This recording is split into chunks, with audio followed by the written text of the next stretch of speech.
سلام، زهرا هستم. خوش اومدین به این ویدیو.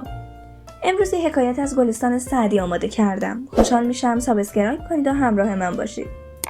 اول خلاصه از حکایت رو برای شما میگم، بعد خود حکایت رو میخونم و در آخر به زبان ساده براتون تعریف میکنم که قضیه از چه قراره.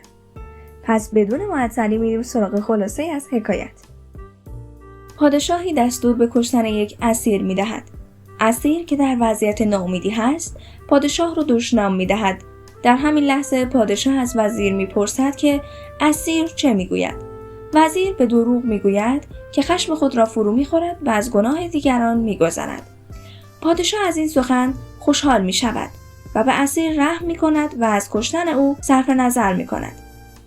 وزیر دیگری که به شدت مخالف هست میگوید باید به راستی سخن گفت، اما پادشاه در آخر میگوید که دروغی مصلحت آمیز از راست حقیقی بهتر است و به یک جمله از فریدون اشاره میکند و میگوید دنیا گذراست و کسی نمیتواند به او تکیه کند.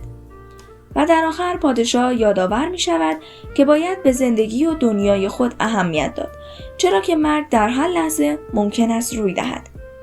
شاید این داستان براتون جالب باشه، ولی وقتی خود حکایت رو بخونم متوجه میشید که چقدر این حکایت زیبا و جذابه. باب اول، در سیرت پادشاهان. حکایت 1. پادشاهی را شنیدم به کشتن اسیری اشارت کرد. بیچاره در آن حالت ناامیدی ملک را دشنام دادن گرفت و سقط گفتند هر که دست از جان بشوید هرچه در دل دارد بگوید. وقت ضرورت چون نماند گریز دست بگیرد سر شمشیر تیز. ملک پرسید چه میگوید؟ یکی از وزرای نیک محضر گفت ای خداوند همی گوید والکاظمین الغیظ والعافین عن الناس. ملک را رحمت آمد و از سر خون او درگذشت. وزیر دیگر که ضد او بود گفت ابنای جنس ما را نشاید در حضرت پادشاهان جز به راستی سخن گفتن. این ملک را دشنام داد و ناسزا گفت.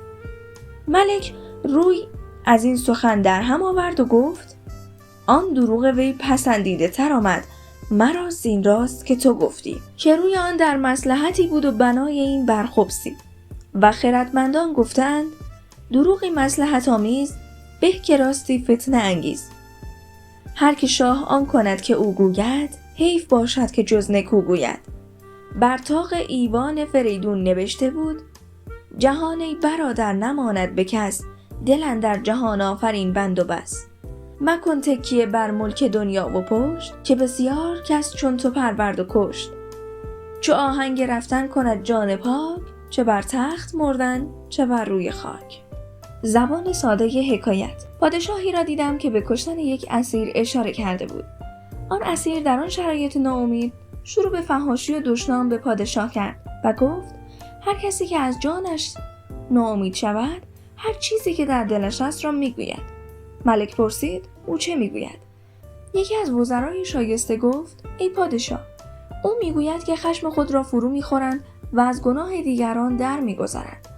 پادشاه از شنیدن این سخن خوشحال شد و از خون او درگذشت. وزیر دیگری که مخالف او بود گفت نمیپسندم که افراد همجنس ما در حضور پادشاهان جز به حقیقت کلامی بگویند. پادشاه با شنیدن این حرف ناراحت شد و گفت این دروغ بهتر از راست تو به نظر من آمد، زیرا دروغ او به مصلحت بود و حرف تو بر پایه ناپاکی بود. و حکیمان گفتند دروغی که مصلحت آمیز باشد بهتر از راستی است که فتنه به بار آورد. امیدوارم که از این حکایت لذت برده باشید. ممنونم که من رو حمایت میکنید. تا حکایت بعدی، بدرود.